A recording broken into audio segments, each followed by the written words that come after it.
Tuloy na ang pagtestigo nito pong si Ramil Madriaga bukas diyan po sa Committee on Justice kaugnay po ng impeachment case laban po kay Sara Duterte.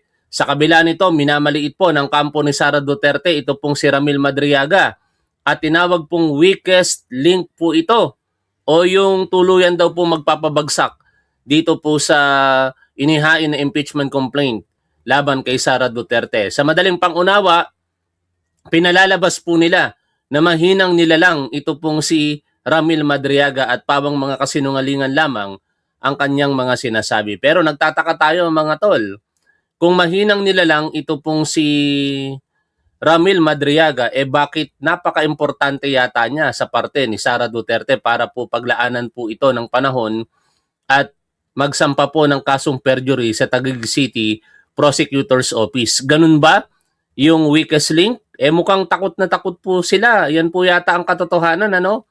Talagang pinipigilan po nila na matuloy ang April 14, bukas na po yan, committee hearing. At kaugnay nga po niyan, di ba, 3 petisyon ang nakahain sa Korte Suprema. Una po diyan, yung mga isinampang petisyon nitong sina Attorney Israelito Torion at iba pa, sinundan po iyan ng kampo mismo ni Sara Duterte sa pamamagitan ng kanyang mga abogado at may humabol pa ng petition for intervention.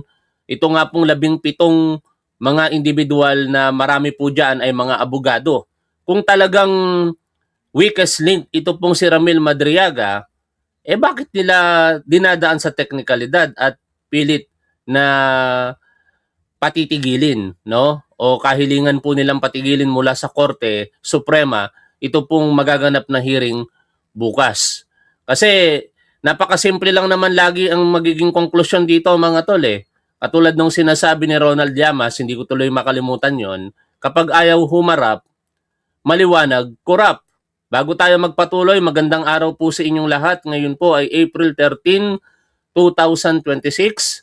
At kung kayo po ay hindi Duterte supporter, wag niyo po sanang kalilimutang mag-like at kung pwede, i-share niyo na rin po ito pong ating live streaming. Maraming salamat sa patuloy po ninyong suporta sa ating programa, sa ating gobyerno at sa ating Pangulong Bongbong Marcos. Medyo malungkot ang balita pala, no? Ito po ay walang kaugnayan dito sa ating pinag-uusapan sapagkat ang usaping pangkapayapaan sa pagitan po ng Iran at Estados Unidos ay hindi po naging matagumpay. Kaya inaasahan po natin sa mga susunod na araw na maaari pong uminit pa ang conflict diyan po sa Middle East. Balik po tayo dito po sa ating pag-uusapang balita at ito nga po, minaliit ng kampo ni Sara Duterte, partikular ito pong si Attorney Paulo Salvador Jr. or Panelo Jr. na yung mga sinasabi daw po nitong si Ramil Madriaga ay pawang mga kasinungalingan. Tapos may punto pa na pati si dating Senador Antonio Trillanes ay kanya pong pinagbintangan na nasa likod di umano nito pong si Ramil Madriaga. Nakakapagtaka lamang kasi sa pagtutok po natin dito, alam na alam po natin kung ano po yung mga akusasyon ni dating Senador Antonio Trillanes. At kung ikukumpara po ito sa mga revelasyon di umanong nitong si Ramil Madriaga, ay napakalayo po, no? Yung kay Trillanes ay may kaugnayan po sa di umano yung mga dividendo na tinatanggap ng pamilya Duterte mula sa illegal na droga. Samantala ito pong kay Ramil Madriaga ay may kaugnayan po sa confidential funds. Maraming salamat Lorna Taniguchi sa inyo pong super sticker. Panoorin po natin ang balita mga tol. Kasama ang nagpakilalang dating aide at umano'y bagman ni Vice President Sara Duterte na si Ramil Madriaga sa mga dadalo sa impeachment hearing ng House Committee on Justice bukas. Para sa kampo ni Duterte, si Madriaga ang weakest link sa mga reklamo laban sa bise. Sagot naman ng isang miyembro ng komite, sa mismong pagdinig susuriin ang kredibilidad ni Madriaga. Unang balita si Bob Gonzales.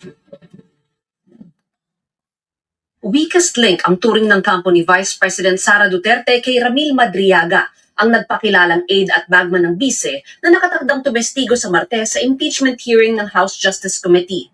Marami siyang mga allegations doon na walang petsa, walang eksaktong petsa, walang mga pangalan ng mga taong pinag-deliveran niya, di umano, Oh, yan ha. Kung ganyan ang pamantayan nitong si Attorney Paulo Panelo, dapat yung mismong mga sinusuportahan ninyo ng mga Duterte supporter na 18 Marines, hindi din dapat paniwalaan. Ano yon? Pag sila ang nagsasalita, dapat paniwalaan kasi pabor sa naratibo ng mga Duterte. Kapag si Ramil Madriaga, hindi na dapat paniwalaan kasi ang inaakusahan niya, si Sara Duterte. Bakit ko po sinasabi yan mga tol? Ito yung analogy ni Panelo No, walang mga specific na petsa, walang mga partikular na pangalan.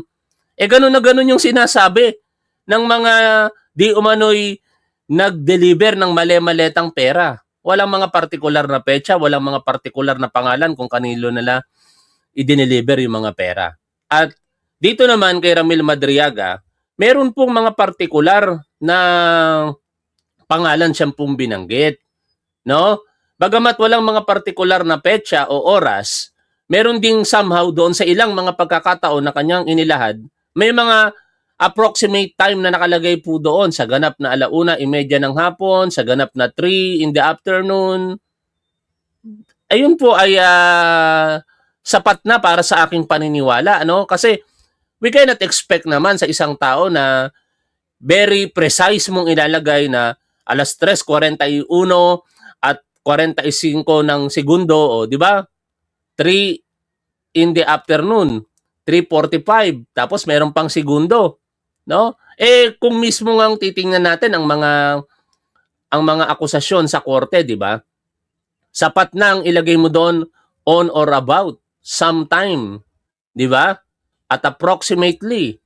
Yung mga approximation, yung mga pagtatansya ng mga oras at araw, basta mai-establish mo yung totoong kaganapan, sapat na po yun para paniwalaan bilang ebidensya. Pero binabaluktot po ito ngayon itong si Attorney Panelo kasi mukhang alam nila na talagang si Ramil Madriaga ay merong sasabihin hindi papabor para sa kanilang kliyente. Kaya ngayon sinisiraan po nila ang kredibilidad po nito. I-share ko lamang po sa inyo ang observation ni Thea Tan. Nabasa ko lamang ito kanina. Sabi po ni Thea Tan, kaugnay po nito, kasi kahapon nagpahayag itong si Panelo Jr., yung abogadong pinapanood natin sa balita, bahagi po ng interview na yan ang mga sumusunod. They talk about or referring to Ramil Madriaga like he's the smoking gun. He's the missing link to all of this when really we think he's the weakest link. Ayon sa obserbasyon dito nitong si Thea Tan, Attorney Salvador Panelo Jr., ito po yung abogado ni Sara Duterte kaugnay po ng perjury na isinampa ni Sara Duterte sa Taguig City Prosecutor's Office. Labeled Madriaga the weakest link to suggest that his testimony is legally fragile and will ultimately cause the impeachment case to self-destruct. No? Ganun ba yung paniniwala talaga nila?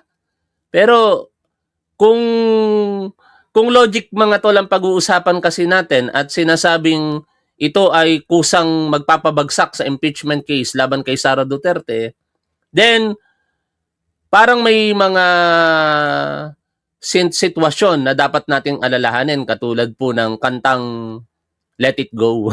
Di ba? Di ba merong kantang ganon? Let it go, let it go. Tama ba yung sa anong pelikula yun? Parang nakalimutan ko yung title. But anyway, ang pinupunto ko lang mga tol, hayaan nila. Ganun naman pala Magse-self-destruct pala yung impeachment complaint laban kay Sara Duterte. Di hayaan nila. Pero bakit nila pinipigilan? Labeling a witness the weakest link before they testify is actually a classic PR tactic called poisoning the well.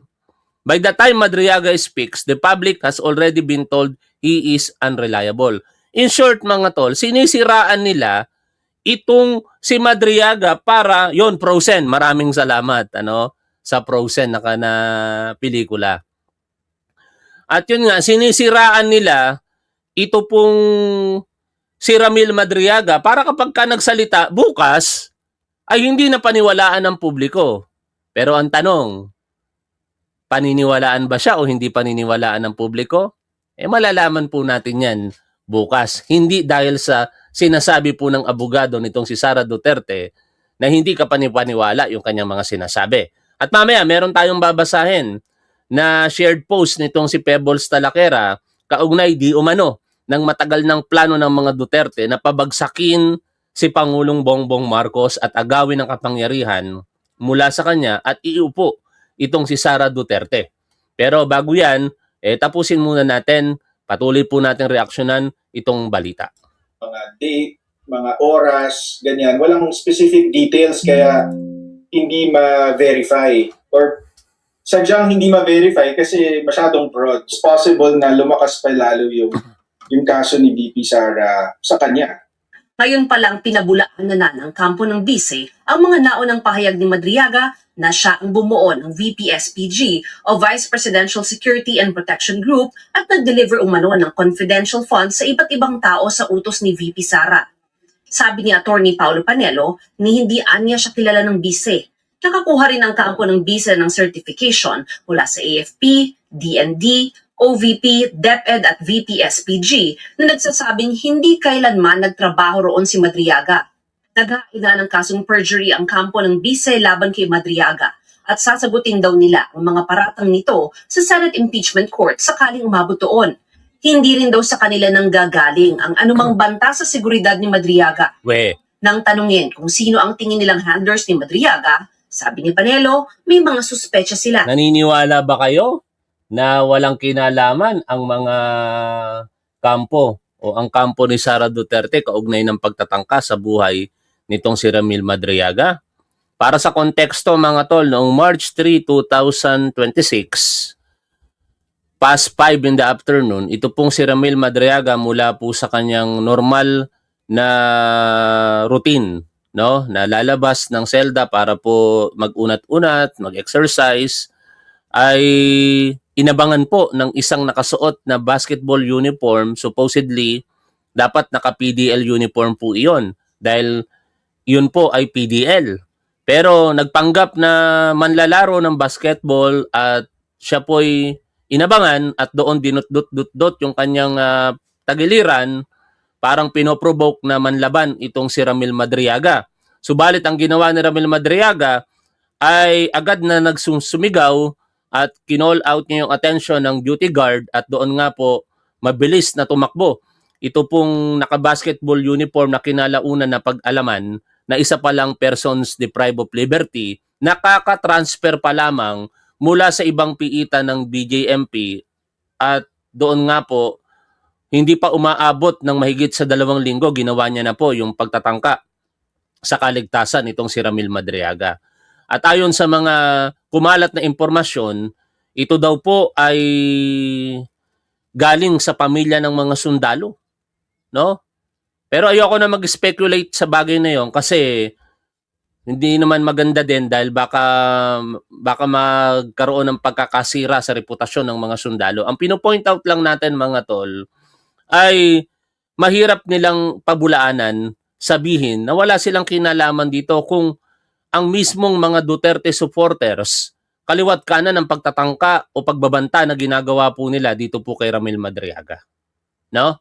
Sa bagay, karapatan naman nilang idinayan dahil after all, kung sino naman yung nag-aakusa, siya naman ang dapat magpatunay. Kaya nga sa puntong iyan, may mga akusasyon itong si Ramil Madriaga at si Ramil Madriaga dapat ang magpatunay sa mga akusasyon na yan sa pamamagitan ng pagtestigo niya. At yan po ay kanyang gagawin, definitely, pagdating po sa impeachment trial ni Sara Duterte. Bukas kasi magkakaroon ng mga clarificatory questions dito para masigurado na meron pong kredibilidad ito pong si Ramil Madriaga at possibly kung ito po ba yung nagsasabi ng totoo. Kasi dito mga tol, hindi porket kalaban natin si Sara Duterte politically ay 100% paniniwalaan natin si Ramil Madriaga. Kinakailangan din naman po ng tamang pagsusuri o yung tinatawag na vetting process, pag-iimbestiga sa mga sinasabi niya kung ito po ba ay magi-stand sa trial. No? At yan po ay mangyayari bukas. Napilit pong pinipigilan ng kampo ni Sara Duterte. Kabilang ang mga kalaban sa politika ng bise. Tingin nila, kasama rito si dating Senador Antonio Yan, Trillanes isa pa. Masyado namang coincidental and Mm. incredible for a person to have personal knowledge on all of those allegations that were previously peddled by Senator Trillanes. So we feel that he's involved in this in some way, but as far as direct evidence, wala pa. Wala pang tugon dito. Hintayin natin yung tugon din dyan ni Trillanes, ano? Pero malamang magsasalita si Trillanes kaugnay niyan. Pero sa ating obserbasyon, mga tol, dahil patuloy po natin tinututukan ang issue na ito laban kay Sara Duterte, napaka-imposible ng sinasabi nitong si Attorney Paulo Panelo. Bakit ko sinasabing imposible? Kung ang sinasabi niya ay yung naratibo ni Trillanes at ine-echo lamang po ito nitong si Ramil Madriaga, ganun kasi yung gustong palabasin nitong si Panelo eh. Parang yung mga sinasabing akusasyon ni Antonio Trillanes ay inuulit lamang daw po nitong si Ramil Madriaga. Hindi po yan totoo sapagkat napakalayo ng pagkakaiba. Si Antonio Trillanes ay simula pa lamang nung halalan noong 2016 nang siya'y kumandidato bilang vice-presidente, naniniwala siya na itong si Rodrigo Duterte ay hindi karapat-dapat sa posisyon bilang Pangulo. Kaya doon, siya po ay naglalahad na ng kanyang mga akusasyon. Since 2015, 2016, kasagsagan ng halalan o ng pangangampanya, diyan maingay na maingay. Ito pong si Antonio Trillanes. Ano yung kanyang ingay? Ito po yung akusasyon na ang pamilya Duterte ay tumatanggap daw po ng dividendo mula po sa illegal na droga at ito po ay umabot ng mahigit sa 2 bilyong piso. Taong 2007, nagsimula ito hanggang sa 2015 ayon sa records na kuha nitong si Antonio Trillanes. Never pong nag-akusa si Antonio Trillanes kay Sara Duterte kaugnay ng confidential funds. No? Ang nag-akusa ng confidential funds, una pong nag-brought out niyan ay ang Makabayan Block sa pangunguna ng noon ay kongresista na sina Arlene Brosas at si Congresswoman Castro.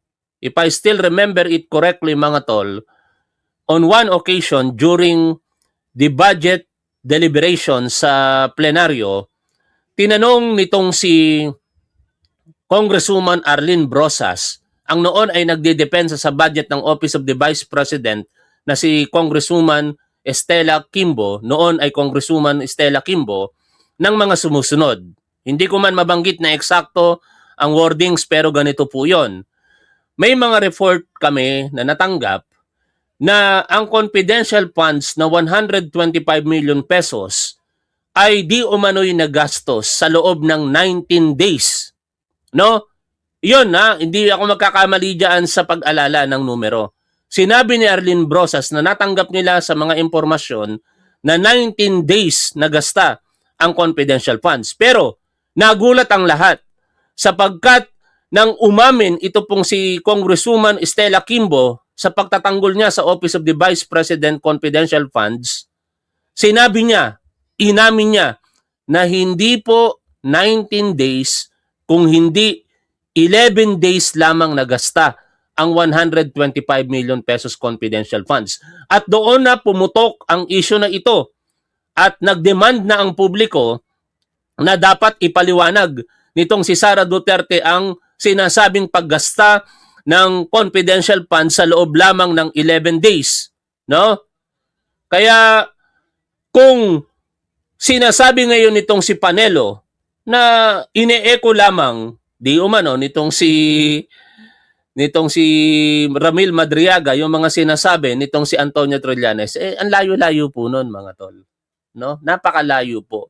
Ang partikular na sinasabi ni Ramil Madriaga ay tungkol sa confidential funds at walang pakialam doon si Antonio Trillanes. In fact, ang pagtestigo kung sakasakaling mangyayari itong si Trillanes laban po dito kay Sara Duterte ay may kaugnayan po doon sa mga bank records. But hindi po sa confidential funds. Wala pong alam si Trillanes dyan sa confidential funds po na yan. No, tuloy po natin ang pakikinig po dito sa balita. Dito si Trillanes. Dagdag ng kampo ng bise, questionable ang timing ng pagsasalita ni Madriaga ukol sa confidential funds dahil lumabas siya nang patapos na ang one-year bar sa impeachment.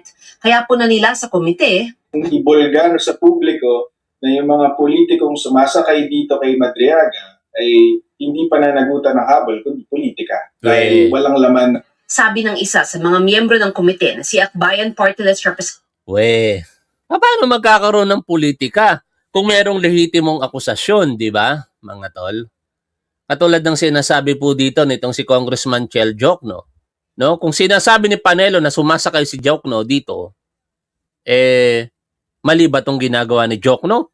Na bilang testigo si Ramil Madriaga, alamin ng committee kung siya ba'y may kredibilidad at posibleng nagsasabi ng katotohanan? Senator Shell Jokno, maingat sila sa pagtalakay sa impeachment ni VP Sara. Ingat na ingat si Chair Jinky Luistro, ingat na ingat ang buong komite sa pagkaproseso ng impeachment complaints. We are fully aware na kailangan by the book ang pag-process ng impeachment complaint. At yung isang very telling na fact ay hanggang ngayon wala pa rin na issue TRO ang Korte Suprema. Dagdag niya, sa pagdinig sa Martes nila gagawin ang vetting process kay Madriaga. Kung halimbawa humarap siya at lumabas na wala naman palang laman, wala naman palang siyang alam, puro haka-haka lang o yung tinatawag na hearsay, o di ma-assess namin ngayon ang kaso at kung sa ganun ay masasabi namin. Tama, di ba mga tol? Kung sinasabi nitong si Panelo na mga walang katotohanan, haka-haka lamang yan, bukas malalaman po natin yan. At dapat ikatuwa po yan ng kampo ni Sara Duterte sapagkat ay hindi naman pala totoo ang mga sinasabi nitong si Ramil Madriaga kasi sa vetting process o doon sa clarificatory questions na nire-raise ng mga members ng committee, lumalabas na nagsisinungaling po siya. Hindi na natin tatanggapin itong si Ramil Madriaga bilang testigo laban dito kay Sara Duterte. Yet, mukhang hindi yon ang kumpiyansa na meron ito pong kampo ni Sara Duterte. Kasi pilit nilang sinisiraan eh. Kung walang katotohanan, di na nga dapat nila pansinin yan. Sige lang, magsalita ka dyan. Wala naman totoo. Maririnig naman yan bukas ng publiko. At hayaan na natin ang publiko humusga. Pero takot na takot sila. Pilit talaga nilang pinipigilan sa pamamagitan ng paghahain ng mga legal na aksyon or ang mga pag-question ng teknikalidad or legalidad dito po sa prosesong isinasagawa po ng Committee on Justice. Now, gusto ko lang i-share din sa inyo yung naging observation nitong si Attorney Jesus Palsis, no?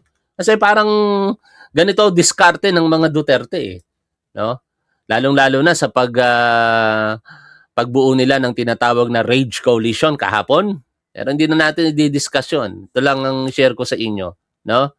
Ito yung impeachment plans, no? Ayon sa observation nitong si Attorney Jesus Palsis. Plan A, tumakbo sa Supreme Court to get a TRO against the April 14 impeachment hearing. Mukhang bigo sila. Kasi April 13 na ngayon, maliban kung ngayong araw po na ito, mag-issue bigla ng TRO, ang Korte Suprema, which very unlikely to happen, ito na yung Plan B. Tumakbo kay GMA at gawin siyang speaker para mapatigil ang impeachment. Fail din po yan. Bakit? Tinatanggi po nitong si Gloria Macapagal Arroyo ang issue na yan. Wala daw po siyang kinalaman sa tangkang pagpapatalsik laban kay Speaker Faustino D. Jr. the third. Plan C, magpakalat ng fake news na patay na si BBM or may stage 4 cancer na para matakot ang mga congressman na hahalili na si Sara kay BBM. Fail din po yan. Sapagkat noong April 9, sinampal po sila ng katotohanan na dumalo si Pangulong Bongbong Marcos sa araw po ng Kagitingan, ika-84 po itong pagdiriwang ng araw ng Kagitingan. At nakita po natin doon si Pangulong Bongbong Marcos na malakas, umakit pa nga sa hagdan, ang taas-taas. Diba? Tapos kahapon, nag-post pa ang mag-asawang Bongbong Marcos and Lisa Marcos, ang ating Pangulo at ang ating unang ginang, ng kanilang special day, no? Date po nila. Nakakainggit sa mga Duterte supporter ito kasi hindi nila makita sa mga Duterte yung sweetness, no? Ng relationship sa kanilang pamilya. O pansinin ninyo mga idol. Mula kay Rodrigo Duterte, napakababaero, inamin 13 ang kerida, no? Si Paulo Duterte, matutuwa ba naman yung kanyang asawa na harap-harapan nakita sa publiko na siya po'y nambugbog ng tao, almost patayin niya yung bugaw dahil lamang po sa mga bayarang babae, no? Si Sara Duterte, ang daming issue. Napakaraming issue. Pero hindi ko sinasabing totoo. Nagkaroon ng issue sa kanya sa basketballista. Nagkaroon ng issue sa kanya. Kumalat sa TikTok. Isang nakasuot na uniform personnel, di umano na kalbo pero may hikaw. Kaya parang hindi ka panipaniwala. Tapos may kumakalat na issue na siya po'y lesbian daw. Ayon kay Ramon Tulfo. Kumalat yung issue sa pagitan po nila ni Zuleika Lopez. Ang daming mga issue. Tapos nakita nyo ba kahit kailan na napaka-sweet ng dalawa, ang mag-asawang Man Scarpio at Sara Duterte? Never. Tapos, si Baste Duterte, hindi natin alam, yung kanyang love life. Pero maraming mga na-engage sa kanya before na hindi ko na po papangalanan. Tapos, ito pong sino pa ba? Si Kitty Duterte, no? Ayoko nang magsalita kasi masyado ng mga personal yung mga nasa isipan ko eh. Pero ang punto, hindi nila kayang gawin maging showy sa harapan ng publiko katulad ng nakikita po natin sa ating Pangulong Bongbong Marcos at sa ating First Lady Lisa Marcos. O katulad nito, napaka-sweet nito, di ba? O. Yan. Kaya baradong-barado sila. Bakit? Ito ang isa sa patunay na wala pong sakit. Si Pangulong Bongbong Marcos na pilit nilang pinalalabas na meron pong stage 4 colon cancer at malala na daw po ang kalagayan. Meron pa nga pong mag-ina na nagpa-selfie kay Pangulong Bongbong Marcos. Ayan, took Lisa out for a quiet dinner, just a bit of time away from the day. Along the way, we met a mother and daughter who came over a quick hello and short chat. Nice reminder of why the work we do matters. O yan, Ito po ay nangyari sa Sulair, April 11, 2026. O kaya yung naratibo po nila talagang palpak na palpak. O Plan D, launch a rage coalition. Kahapon po ito nangyari. Kahit walang good governance or accountability sa mga DDS personalities. Biruin mo, magsasabi ka ng good governance tapos yung mismong sinusuportahan mo, may mga issue. Nakananteteng naman na yan. Plan E, mag-file ng petition sa Supreme Court to demand that BBM discloses medical records and state of health para gumawa ng ibang issue on the same day or week of this week's impeachment. No? Pero kung babalikan po ninyo yung nakaraang mga pagkakataon, hindi lang naman kay Duterte, even kay dating Pangulong Aquino, it is normal thing na ang administrasyon hindi po basta-basta tutugon doon po sa mga panawagan na ilabas ang medical bulletin, all records ng Pangulo ng Pilipinas. Nangyari po yan sa mga past presidents, hindi lamang po kay Rodrigo Duterte. Kasi bakit? Ang malinaw sa konstitusyon, nakalagay po doon, in case of serious illness. Kung mga kuro-kuro lamang or rumors, hindi po sapat na basihan yon para maglagay.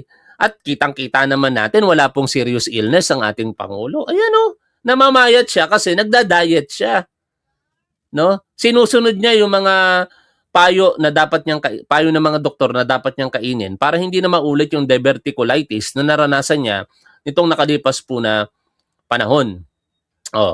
At sabi pa nga po dito, sa Plan F na, magpa-self-invite sa mga graduations and religious gatherings like Our Lady of Manawag Cemetery celebration para magkang mabait at hindi baliw tulad ng unhinged Zoom rant niya dahil yan ang payo ng kanyang public relation expert or team. And alam niyo, sa huling bahagi po ng balita na ito, meron po ditong pinuntahan si Sara Duterte na isang kolehiyo, graduation po ito, at siya po ang naging panauhing pandangal. Pero alam niyo, hindi ko na lang babanggitin ng katotohanan hindi siya ang first choice doon. Hindi siya ang first choice. Alam niyo kung sino ang first choice? As early as February pa lamang, Hindi ko nasasabihin. Hindi ko nasasabihin. Pero hindi first choice itong si Sara Duterte. Ngayon, bakit ko sinasabing ang punto hindi siya first choice? Parang ipinagpipilitan ngayon itong si Sara Duterte na magdadalo sa iba't ibang mga commencement exercises. Ano yung maagang pangangampanya? No, katulad nito, hindi naman siya ang first choice, pero siya ang naging panauhing pandangal bigla. Anyway, tuloy po tayo dito. Hindi dapat matuloy yan. But on the other hand, kung lumabas na totoo yung mga sinasabi niya sa kanyang affidavit at talagang siya yung sinasabi ngang bagman, naku, malaking bagay yun. Imbitado rin sa pagdinig ng Kamara si VP Sara. Bukas na bukas ang pinto para kay Vice President Ay, hindi pa pala. Sara Duterte na dumalo sa hearing sa Tuesday at sa mga susunod pa na mga hearing.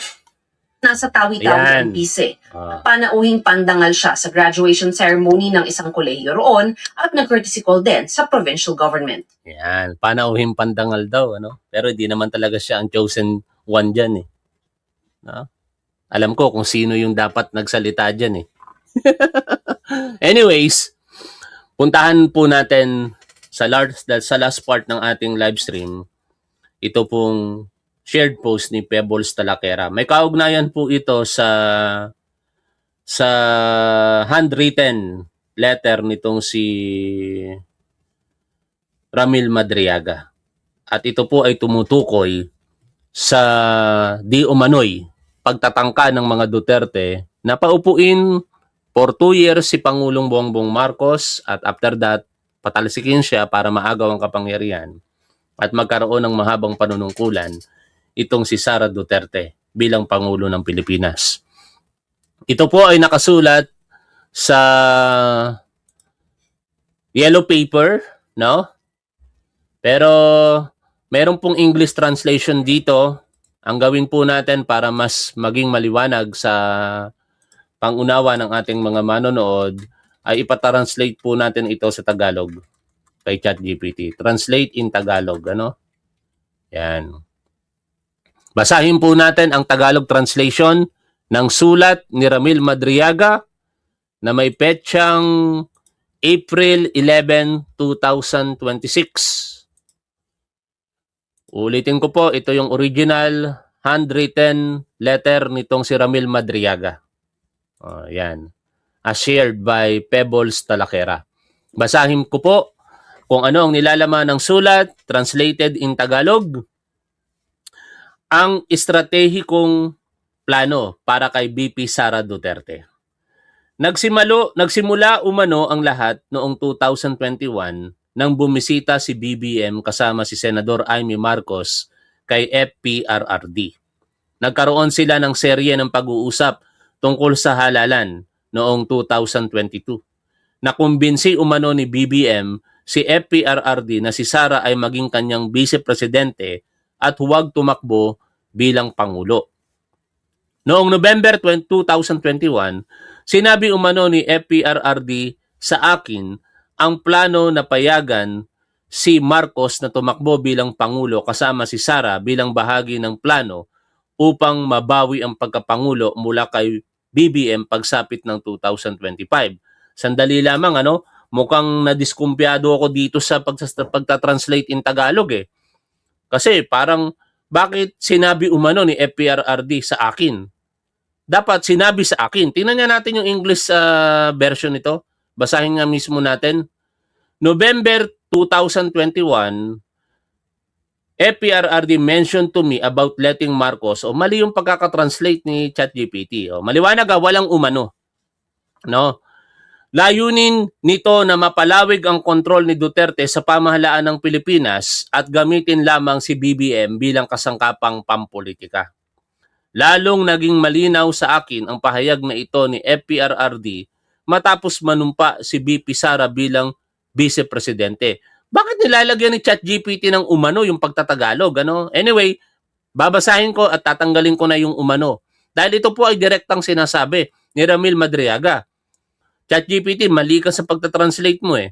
Binahagi ni FPRRD sa akin at sa iba pang retiradong general ang kanyang plano na patalsikin si BBM sa anumang paraang pagsapit ng 2025 upang makaupo si Sara bilang Pangulo. Ngunit manatiling kwalipikado pa rin tumakbo sa 2028 presidential election. Gloria Macapagal 2.0 ang datingan nito, mga tol. And I remember on one live streaming nitong isang abogada na sumusuporta kay Sara Duterte, nabanggit niya po yan, yung Gloria Formula 2.0. Hindi ko na i-mention ang pangalan ng abogada, pero malamang sa malamang kilala niyo po siya. O, ituloy ko po yung binabasa po natin dito. Sinabi ni FPRRD sa akin na alam na ni BBM ang planong siya ay bababa sa pwesto pagsapit ng 2025 at ibibigay ang posisyon kay BP Sara. Nais ni FPRRD na humingi ng payo sa akin. Ang payo ko ay gumawa ng hiwalay na security unit para sa Office of the Vice President. Isang security group na hiwalay at independent mula sa PSG. Kaya siguro nagkaroon ng BPSPG, ano mga tol? Kasi sa mga past Vice President, wala naman pong BPSPG eh. O, inirekomenda ko ang bagong tayong Camp General Emilio Aguinaldo Training School bilang itinalagang home base at headquarters, kung saan ako ay nagtuturo noon ng Strategic Tactical Transport Course.